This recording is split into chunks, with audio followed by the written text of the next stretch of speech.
शहीर ने मोमिन को कोई मौका दिए बिना इस पर हमला करना शुरू कर दिया था।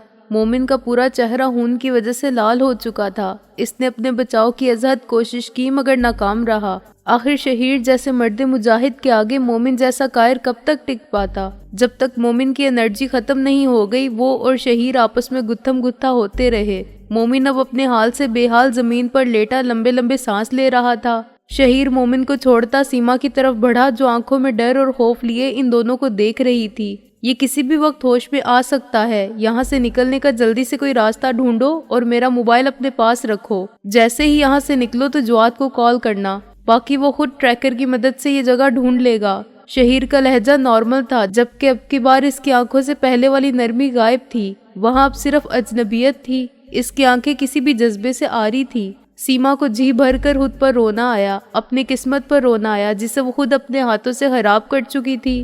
मगर सीमा ने कुछ बोलने के लिए लब खोले तो शहीर ने हाथ उठाकर इसे बोलने से मना कर दिया। जाओ। शहीर का लहजा धीमा मगर सख्त था। सीमा दोबारा से अपने कदमों पर खड़ी हुई और अब की बार इसने सबसे पहले खिड़कियों की जानिब दौड़ लगाई, मगर वो भी खुलने का नाम नहीं ले रही थी। अनथक मेहनत के बाद जब इसने किचन में मौजूद खिड़की खोलनी चाही तो वो थोड़ी सी जद्दोजहद के बाद खुल गई। इसने शहीर का मोबाइल तेजी से हाथ में दबाया और खिड़की फैलाकर बाहर की जानिब भागी। नहीं, मोमिन गुस्से से चीखा। वो भी सीमा के पीछे भागा जब शहीर ने इसे कॉलर से दबोचकर जमीन पर पटका। तुम्हें अब मुझसे कोई भी नहीं बचा पाएगा मोमिन। वो इस कदर सड़ लहजे में बोला कि अगर वहाँ मोमिन की जगह कोई और होता तो जरूर इसके रोंगटे खड़े हो जाते, मगर वो मोमिन था। इससे अपने जज्बात छुपाना आते थे। शहीर को लोकेशन भेजकर आहिल पुलिस स्टेशन पहुंचा तो वहाँ सबको इज्जत में निकलता देखकर हैरान हुआ। मिनहाज, इसने मिनहाज को आवाज दी। आहिल तुम यहाँ? मिनहाज ने अपनी गाड़ी की तरफ नजरें रखे इससे पूछा। इसका लहजा इस बात की गवाही देता था कि वो बहुत जल्दी में है। तुम सब कहाँ जा रहे हो? इसने मिनहाज से सवाल किया। सीमाप का पता मिल गया है आहिल, वो मोमिन के पास है। इसके घर में इसकी कॉल आई थी, हमने लोकेशन ट्रेस कर ली है और अब वहीं जा रहे हैं। मिनहाज तेज तेज लहजे में बोला। मोमिन के पास? तो गोया इसका शक सही निकला। एड्रेस बताओ, आहिल ने तहक्कुम भरे लहजे में कहा तो मिनहाज ने एड्रेस बताया। आहिल की आंखें फटने के करीब थीं। ये, आहिल चिल्लाया। क्या हुआ? मिनहाज के साथ साथ वहाँ मौजूद बाकी सब भी चौंके। अभी थोड़ी देर पहले शहीर का मैसेज आया था, एक नंबर दिया था, इसने लोकेशन ट्रेस करनी थी, यही एड्रेस था वो। तो इसका मतलब कि शहीर सीमा को बचाने निकल गया है। हमें भी जाना होगा। Come on boys, hurry up. Nihad बोला तो सबने एक साथ सर हिलाया। वो सब गाड़ी में बैठकर अपनी मंजिल की जानिब निकल चुके थे, जबकि आहिल भी इनके पीछे पीछे अपनी बाइक पर आ रहा था। भागते भागते इसके पांव शल हो गए थे, सांस उखड़ने लगी थी। वो भागते हुए एक पत्थर से टकराकर नीचे गिरी और हाथ में मौजूद शहीर का मोबाइल भी नीचे गिरने की वजह से चकनाचूर हो गया था। इसने वहीं बैठे बैठे धाड़े मार मार कर रोना शुरू कर दिया था। इसकी धाड़ किसी मातम से कम ना थी। अचानक आसमान पर काली घटाएं छाने लगी थी और यकलख तेज बारिश शुरू हो गई थी। इसे अचानक शहीर का ख्याल आया तो इसने दोबारा हिम्मत बांधी और भागने लगी, मगर टांग में चोट लगने की वजह से वह लंगड़ा लंगड़ा कर भाग रही थी। भागती भागती वो मेन रोड पर निकल आई थी जब इसे अपने नाम की पुकार सुनाई दी। आहिल अपने बाइक उड़ाने के अंदाज में चला रहा था। न जाने कितने ही सिग्नल्स वो तोड़ चुका था, मगर इसे किसी चीज का भी होश नहीं था। रास्ते में होने वाली तेज बारिश भी इसका कुछ नहीं बिगाड़ सकी थी। अभी वो मोमिन के घर से थोड़ी ही दूर था कि बाइक पेट्रोल खत्म होने की वजह से रुक गई। Damn it! इसने जोर से बाइक पर हाथ मारा जब इसे तेज बारिश में सामने ही एक भीगता वजूद नजर आया। इसने थोड़ा करीब होकर देखा तो कोई शक नहीं कि वो सीमा ही थी। सीमा! वो जोर से चिल्लाया, जबकि अपने नाम की पुकार सुनकर सीमा, जो गौर से आहिल को देख रही थी, इसे पहचानते ही तेजी से इसकी तरफ भागकर आई और इसे गले लगा लिया। इसका पूरा जिस्म हल्के हल्के कपकपा रहा था। बचा लो, मार डालेगा वो, प्लीज बचा लो। रवानी से बहते आंसुओं और हिचकी के दरमियान वो डर और खौफ से बोली। एक लम्हे को आहिल को इसकी हालत पर तरस आया, मगर अगले ही लम्हे तरस की जगह गुस्से और नफरत ने ले ली। इसने जोर से सीमा को खुद से दूर किया और एक जोरदार थप्पड़ इसके गाल पर जड़ दिया। सीमा अपने गाल पर हाथ रखे आहिल को देख रही थी, जिसकी आंखों में सिर्फ नफरत और गुस्सा था। अगर नजरों से कत्ल जायज होता तो बेशक सीमा अब तक आहिल की नजरों से मर चुकी होती, जिनमें कोई रहम, कोई नरमी नहीं थी। आज तो इसे ये काली आंखें मजीद खौफनाक लग रही थी। सीमा! जवाद, जिसकी गाड़ी अभी वहां पहुंची थी, वो फौरन सीमा की तरफ बढ़ा और इसे अपने साथ लगाया। तुम ठीक हो ना? इतनी देर बाद पहली बार किसी की आंखों में अपने लिए फिक्र देखकर सीमा फूट फूट कर रो दी। बस चुप, मैं आ गया हूँ ना। शहीर कहाँ है, बताओ मुझे। शहीर को वहां ना पाकर जवाद ने पूछा। शहीर? सीमा का माथा ठनका। वो शहीर को तो मुकम्मल तौर पर फरामोश कर चुकी थी। वो वहाँ, वो घर।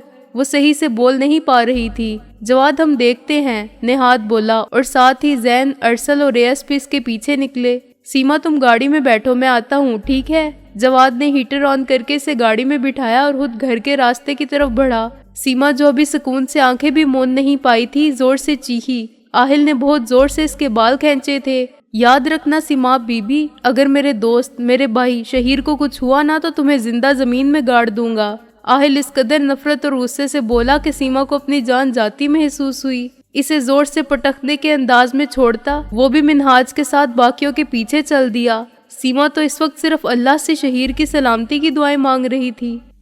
शहीर ने सीमा के जाते ही लाउंज में मौजूद चीजों का जायजा लेना शुरू कर दिया था, क्योंकि मोमिन की तो वो ऐसी हालत कर चुका था कि अब वो जल्द ही उठने वालों में से नहीं था। मगर वो मोमिन था, अदाकारी में माहिर। शहीर की तवज्जो खुद की तरफ ना पाकर इसने एक छोटा स्टैचू टेबल से उठाया और छोटे छोटे कदम लेता वो शहीर के पीछे खड़ा हो गया और जोर से इस पर वार किया। मगर इसका वार इतना खास नहीं था। शहीर ने जब तक खुद को संभाला, मोमिन चेहरे पर शैतानी मुस्कुराहट लिए कमरे की जानिब बढ़ गया। शहीर भी गुस्से से मुठ्ठियां भेजता इसके पीछे भागा। शहीर ने जब दरवाजा खोला तो वो खुल गया। इसे हैरत का झटका लगा, यूं जैसे मोमिन खुद ही से यहाँ लाना चाहता हो। शहीर कमरे में दाखिल हुआ तो वहाँ घुप गहरा अंधेरा था। इसकी छठी हिस्स ने कुछ गलत होने की इत्तला दी। इससे पहले कि वो कमरे से बाहर निकल पाता, वो ऑटोमेटिकली लॉक हो गया। अंधेर कमरा शहीर को बहुत कुछ गलत होने का एहसास दिला रहा था। थोड़ी देर बाद शहीर को एक और आवाज सुनाई दी। शहीर ने इस पर गौर किया तो इसकी आंखें बड़ी हो गईं। वो एक सांप की आवाज थी, मगर आवाज एक तरफ से नहीं बल्कि चारों तरफ से आ रही थी। शहीर इससे पहले कुछ समझता, एक सांप रेंगता हुआ इसकी तरफ आया और इसे डस लिया। आह! शहीर जोर से चीखा। Welcome to my special room mister soldier. Speaker से मोमिन की भारी आवाज गूंजी और साथ ही एक कहा। शहीर के लिए दर्द नाकाबिले बर्दाश्त हो रहा था। वो फिर भी खुद पर काबू पाए कमरे में वस्त में आ खड़ा हुआ, जब अचानक रस्सी का एक फंदा ऊपर से इसके गले में आ गया और मजबूत होता शहीर को खींचने लगा। शहीर फांसी के स्टाइल में जमीन से ऊपर हवा में हिल रहा था। रस्सी के फंदे की गिरफ्त लम्हा बलम्हा इसके गले के गिर्द मजबूत होती जा रही थी। शहीर को सांस लेने में दुश्वारी हो रही थी, जबकि कमरे में स्पीकर के जरिए चारों तरफ मोमिन के कहकहे गूंज रहे थे। इसी अस्ना में एक और काला सांप रस्सी से रेंगता हुआ शहीर के जिस्म के गिर्द लिपट गया और जाबजा शहीर के जिस्म को डसने लगा। शहीर इस वक्त दर्द के इंतहा पर था। इसके मुंह से सफेद झाग निकलना शुरू हो गई थी और आखिरकार रस्सी मजीद मजबूत होती इसकी बची कुछ सांसें भी खींच गई थी और शहीर का रस्सी से लटका बेजान वजूद हवा में झूलने लगा। पूरे घर का जायजा लेने के बाद उन्हें किचन की तरफ खुली खिड़की से अंदर जाने का मौका मिल चुका था। वो सब यके बाद दीगरे अंदर दाखिल हुए, जहाँ हर तरफ सकूत था, खामोशी का राज था। नेहात के इशारे पर वो सब एक एक रूम को चेक करने की गर्ज से फैल गए, जबकि आहिल के दिमाग में एक झमाका सा हुआ और वो सबसे अलग पीछे बनी राहदारी की तरफ चलने लगा। नेहाद और मिनहाज मोमिन के कमरे की तलाशी ले रहे थे, जबकि जवाद, जैन, अरसल और एएसपी बाकी कमरों की। सर, यहाँ कुछ नहीं मिलने वाला। ड्रेसिंग रूम में खड़े मिनहाज ने दीवार पर निस्ब स्विच बोर्ड पर हाथ मारा तो वो खुल गया और वो दोनों एक दूसरे को हैरत से देखते अंदर दाखिल हुए और सीढ़ियां उतरने लगे। तंग अंधेरी गली से होते वो एक कमरे के बाहर जा पहुंचे। इन दोनों ने दरवाजा खोला और अंदर दाखिल हुए। कमरे के अंदर दो और दरवाजे थे और वो दोनों एक एक कमरे में दाखिल हुए तो इनके औसान हता हो गए। नेहाद तेजी से फातिमा के पास पहुंचा और चेक किया तो इसे मुर्दा पाया। यही हाल मिनहाज का भी था। दूसरे कमरे में मौजूद बच्चा अपनी जिंदगी हार चुका था। वो दोनों जल्दी से बाहर निकले और बाकी सबको बताने का फैसला करते ऊपर को भागे। आहिल ने राहदारी के आखिर में एक कमरा पाया जिसका दरवाजा खुला हुआ था। वो वही डंडा उठा लाया जो पहले सीमा के पास था अपने बचाव के लिए। इसे मालूम था कि ऐसा कोई कमरा जरूर इस घर में होगा। इसने दरवाजे से अंदर झांका तो मोमिन को सामने बैठे पाया। बिना कोई आवाज किए वो इस तक पहुंचा और एक ही वार इतनी जोर का किया कि मोमिन होश खो बैठा। मोमिन को रस्सियों से बांधते वो पूरे कमरे की छानबीन कर रहा था, मगर इसे कुछ भी नहीं मिला था। आहिल ने पूरे कमरे को गौर से देखा तो कमरे के साथ ही एक और कमरे का दरवाजा मुंसलिक था। शायद यही तुम्हारे काले धंधों का सबूत मिल जाए। सर सब जगह देख ली है, कहीं कुछ नहीं मिला। जैन और अरसल फौरन से नहाद की तरफ आए और जैन बोला, मगर हमें मिला है मोमिन के सीक्रेट रूम से 2 डेड बॉडीज। मिनहाज सपाट सा बोला, शहीर कहाँ है? अचानक निहाद ने सवाल किया। सर वो मैं भी सर जवाद के साथ हूँ, अरसल बोला। इतनी देर में एएसपी भी वहाँ आ गया और इन्हें कुछ ना मिलने की इतला दी। सर एक रूम लॉक्ड है, वो नहीं खुल रहा। जवाद वहाँ आकर बोला, जवाद शहीर कहाँ है? निहाद ने फौरन सवाल किया। सर वो मेरे साथ तो नहीं है, मुझे लगा आपके साथ होंगे। जवाद हैरानी से बोला और एकदम सब लोग इस लॉक्ड रूम की तरफ भागे। बहुत कोशिशों के बाद आखिरकार मिनहाज, अरसल और जैन ने मिलकर दरवाजा तोड़ दिया था। शहीर! निहाद अंदर दाखिल होते चिल्लाया, जबकि दूसरी जानिब से दरवाजा खोलकर आहिल अंदर दाखिल हुआ और शहीर के बेजान वजूद को हवा में लटकते देखकर इसकी आंखें हैरत से बड़ी हो गईं। एएसपी ने सबसे पहली गोली इस काले नाग को मारी जो अपने हाथ की जानिब बढ़ रहा था, और फिर इस नाग को जो शहीर के गिर्द लिपटा हुआ था, और यूं वो नाग बेजान से जमीन पर गिर गया। जवाद एम्बुलेंस और पुलिस वैन बुलवाओ कॉल करके। निहाद शहीर के बेजान वजूद को देखते बोला तो जवाद ने कांपते हाथों से कॉल की, जबकि आहिल तो अब तक अपनी जगह पर स्टिल देख रहा था, जैसे यकीन करना चाह रहा हो कि जो हुआ वो सच है या फिर एक भयानक ख्वाब। उन्हें गए हुए 1-2 घंटे गुजर गए थे, मगर अभी तक कोई वापस नहीं लौटा था। सीमा थकन से चूर गहरी नींद में थी जब इसे पुलिस वैन और एम्बुलेंस का सायरन सुनाई दिया। वो झटके से उठी और इन गुजरती गाड़ियों को देखने लगी। ये सब क्या? ये एम्बुलेंस क्यों? कहीं शहीर? नहीं, शहीर नहीं। वो बच्चा, हाँ वो बच्चा और वो लड़की, वो दोनों होंगे। सीमा खुद को तसल्लियां देने लगी। आधे घंटे बाद वो सब इसे वापस आते दिखाई दिए, शिकस्ता हालत में। इन सब पर क्या क़यामत गुजर रही थी, इसका अंदाजा कोई भी नहीं लगा सकता था। भाई सब ठीक है ना? वो हैवान पकड़ा गया ना? आपने उस बच्चे को बचा लिया? और वो लड़की? सीमा ने गाड़ी से उतरते ही जवाद से सवाल किए। सब ठीक है सीमा, मोमिन पकड़ा गया है। वो बच्चा, हम इसे बचा नहीं पाए। एम्बुलेंस लेकर गई है इसे और इस लड़की को हॉस्पिटल पोस्टमार्टम के लिए। जवाद ने खुद पर काबू पाकर इसे जवाब दिया। अल्लाह तेरा शुक्र। सीमा ने गाड़ी से टेक लगाए आंखें बंद किए अल्लाह को शुक्र अदा किया। एकदम इसका माथा ठनका। शहीर कहाँ है? और राहिल? 2 लोगों को गायब पाकर सीमा ने पूछा, भाई बताए मुझे कहाँ है वो? जवाद को झंझोड़े इसने पूछा, जिसने अपनी भीगी आंखों से सीमा को देखा। आहिल ठीक है सीमा, मगर शहीर? आई एम सॉरी, वो नहीं रहा। जवाद ने दिल पर पत्थर रखकर ये अल्फाज बोले थे। नहीं, सीमा जोर से चिल्लाई और एकदम ही इसका दिमाग मफलूज होकर रह गया और वो वहीं जमीन पर गिरती अंधेरी वादी में चली गई। मुझे माफ कर दो, तुम्हें अल्लाह का वास्ता मुझे माफ कर दो। ये सजा मेरी जान ले लेगी। मुझसे अब ये तकलीफ और बर्दाश्त नहीं होती। खुदारा मुझ पर रहम खाओ, माफ कर दो मुझे। तेज सुनहरी धूप में सुख चैन के दरख्त के बिल्कुल नीचे बनी कब्र के पास बैठी वो ज़ारो कतार रोए जा रही थी। काली चादर सर से सिरक कर कंधों पर आ गई थी। इसे यहाँ आए 3 घंटे हो गए थे और इन 3 घंटों में इसकी जुबान पर सिर्फ माफी थी। इसकी तकलीफ, इसका दर्द खत्म होने का नाम ही नहीं ले रहा था। 3 साल, 3 साल हो गए थे इसे इस आग में झुलसते जो इसने खुद अपने आसपास लगाई थी। इसे किसी तौर पर भी सुकून नहीं मिल रहा था, किसी तौर पर भी चैन नहीं आ रहा था। एक आखिरी नज़र इस कब्र पर डालकर इसने दोबारा से अपनी चादर को सर पर ठीक किया और निकाब करती थके कदम उठाती कब्रिस्तान से निकल गई थी। सीमा! घर में दाखिल होते ही इसे हुमा की आवाज़ सुनाई दी। जी आपी, इसने हल्की आवाज़ में सवाल किया। कहाँ से आ रही हो? हुमा के सवाल पर सीमा ने इसे ऐसे देखा जैसे पूछना चाह रही हो कि क्या इसे नहीं पता। सीमा की आंखों में रकवे सवाल पढ़कर हुमा ने एक सांस खारिज की। बस कर दो सीमा, मत दो खुद को इतनी सजा, जो हुआ वो मुकद्दर था। हुमा ने इसे समझाया। नहीं आपी, मैं इस सजा की हकदार हूँ और जो हुआ वो मुकद्दर नहीं, वो मेरा गुनाह था। पुरस्रार लहजा अपनाए वो वहाँ से कमरे में चली गई, जबकि हुमा ने बेबसी से अपनी बहन को देखा जो पिछले 3 सालों से एक जिंदा लाश के अलावा कुछ भी नहीं थी। अरे आ रही हूँ भाई, सबर। बार बार बजती घंटी पर वो झुंझुला कर बोली। अरे आहिल, तुम यहाँ कैसे हो? दरवाजे पर खड़े आहिल को देखकर हुमा ने हैरानी से पूछा, जो पिछले 8 माह से मुल्क से बाहर था। सीमाप कहाँ है? हुमा की बात को इग्नोर किया इसने सख्त लहजे में पूछा। वो ऊपर अपने कमरे में। क्यों, क्या हुआ? हुमा ने हैरानी से पूछा, मगर आहिल ने हुमा की बात का दोबारा जवाब देना जरूरी नहीं समझा और 3-4 छलांगे लगाता वो सीढ़ियां पार करता सीमा के कमरे के बाहर खड़ा था। इसके दिमाग की नसें गुस्से की वजह से उभर रही थी।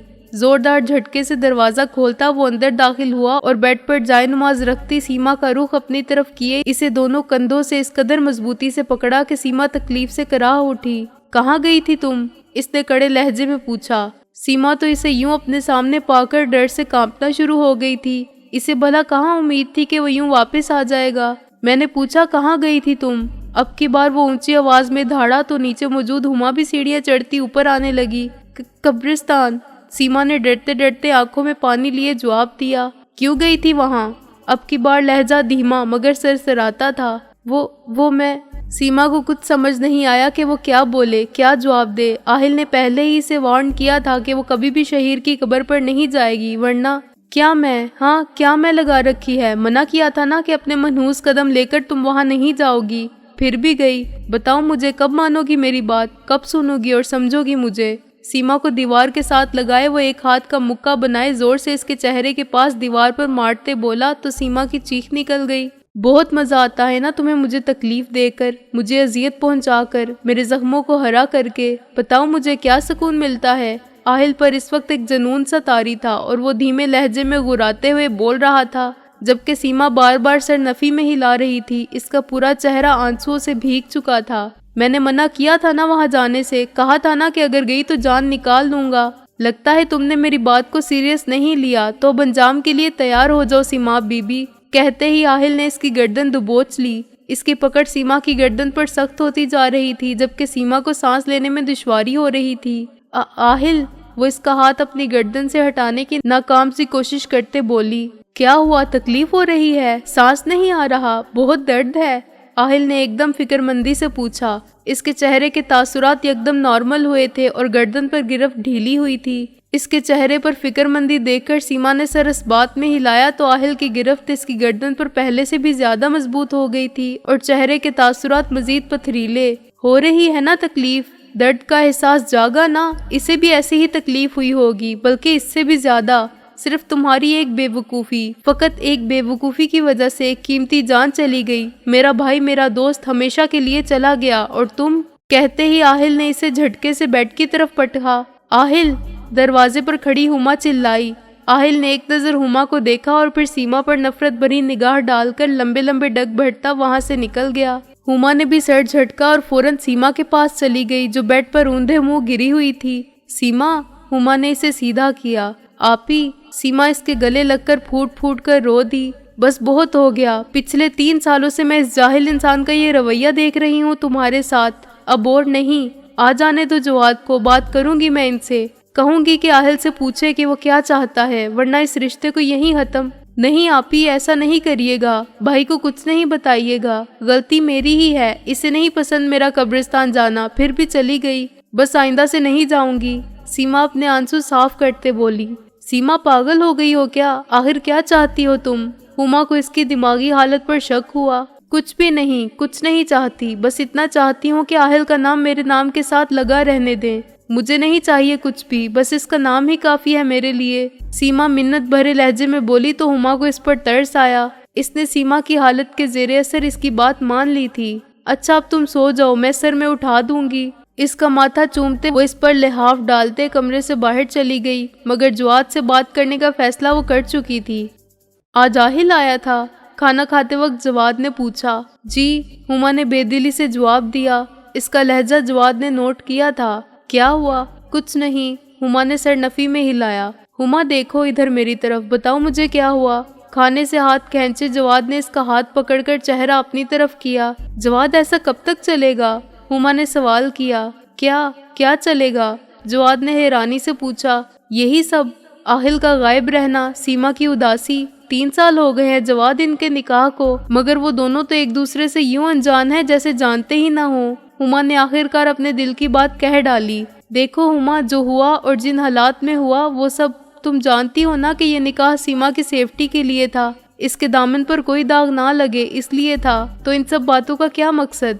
जवाद ने अपनी बात की तो हुमा ने गुस्से से इसके हाथ झटके और अपनी जगह से उठ खड़ी हुई। तहफ्फुज के लिए किया था ना निकाह, मिल गया ना तहफ्फुज, बच गई ना इज्जत। तो अभी से कहे कि कोई फैसला करे। या तो सीमा को मुकम्मल तौर पर अपनाए या फिर छोड़ दे इसे, क्योंकि अब मैं अपनी बहन पर और जुल्म होते नहीं देख सकती। बेहतर होगा कि अब आप इससे पूछकर कोई फैसला कर लें। हुमा अपनी बात मुकम्मल करती वहां से चली गई, जबकि सीढ़ियों में खड़ी सीमा के कदम डगमगा गए। वहीं से उल्टे कदम लेती वो दौड़ते हुए अपने कमरे में गई और दरवाजा बंद करके बेड पर बैठी रोने लग गई। दिमाग दोबारा 3 साल पहले हुए इस हादसे पर चला गया। 3 साल पहले सीमा की आंख खुली तो खुद को अस्पताल के कमरे में लेटा पाया। इसके पूरे बदन से एक तकलीफ उठी थी। डॉक्टर से मालूम हुआ था कि वो तो पिछले 1 हफ्ते से बेहोश थी।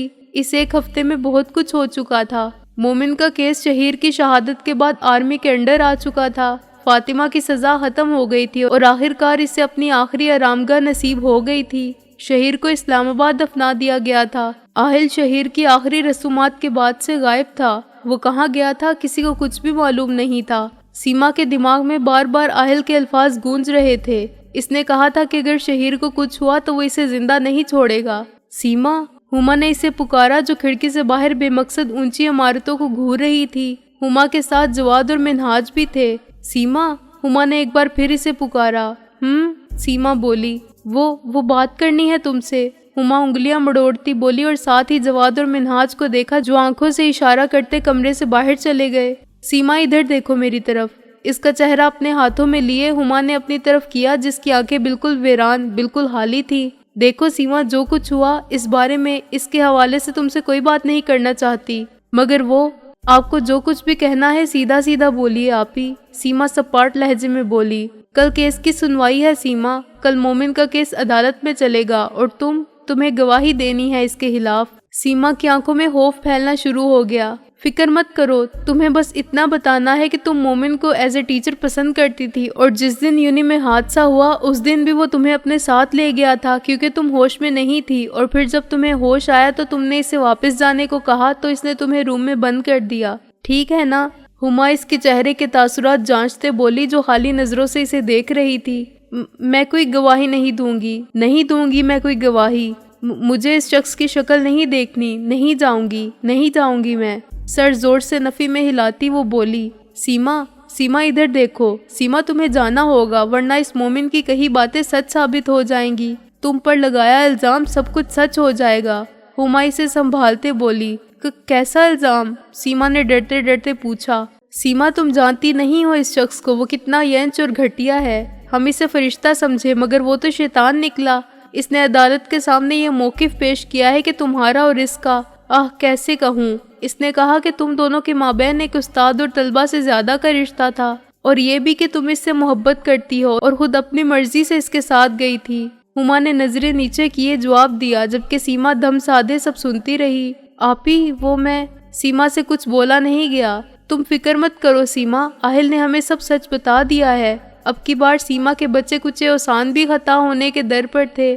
क्या बता दिया? सीमा ने कांपते लहजे में पूछा। आहिल ने हमें बता दिया है सीमा के मोमिन ने जो भी कहा है सब झूठ है। तुम्हें तो बस वो उस्ताद के तौर पर अच्छा लगता था। आहिल ने हमें सब बता दिया। मोमिन का तुम पर एहसान करना, तुम्हें इम्पोर्टेंस देना और ये भी कि तुमने मोमिन को सिर्फ एक टीचर समझा और इससे ज्यादा कुछ नहीं। हुमा बोलती रही जबकि सीमा के दिमाग पर हथौड़े बरसने लगे। आहिल तो इससे नफरत करता था तो फिर ऐसा क्यों किया? क्यों पर्दा रखा इसका? वो तो इसे बस नाम का मुसलमान समझती थी, वही इसका पर्दा रख गया, जबकि वो जिसे फरिश्ता समझा था इसने तो सारे जमाने के सामने इसे बेपर्दा कर दिया। सीमा का दिल चाहा कि वो यहीं दफन हो जाए, इसका दिल बंद हो जाए, इसे मौत आ जाए। वो मजीद इस तकलीफ को बर्दाश्त नहीं कर सकती थी। इसका हौसला, इसकी हिम्मत जवाब दे रही थी। अपने वजूद से, अपने आप से इसे नफरत महसूस हो रही थी। खुद का वजूद इसे अजियत में मुब्तला कर रहा था। प्लीज सीमा, तुम्हें गवाही देना होगा, अपने लिए ना सही तो शहीर भाई की खातिर। सीमा ने हुमा को हैरत से देखा। शहीर की खातिर? सीमा के लब फड़फड़ाए। हाँ, शहीर की खातिर तो वो ये कर सकती थी। मैं गवाही दूंगी आपी, दूंगी गवाही मैं। सीमा ठोस लहजे में बोली। और एक और बात। हुमा ने नजरें इधर उधर घुमाई। क्या?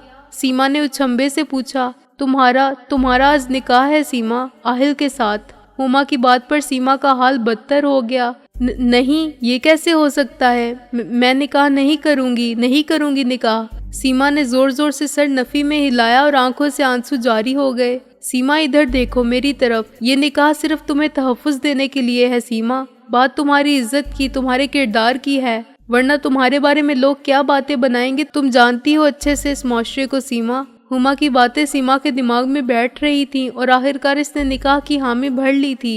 आहिल कैसे माना इसे नहीं मालूम था, बस पता था तो सिर्फ इतना कि वो आया, पेपर साइन किए और वापस चला गया।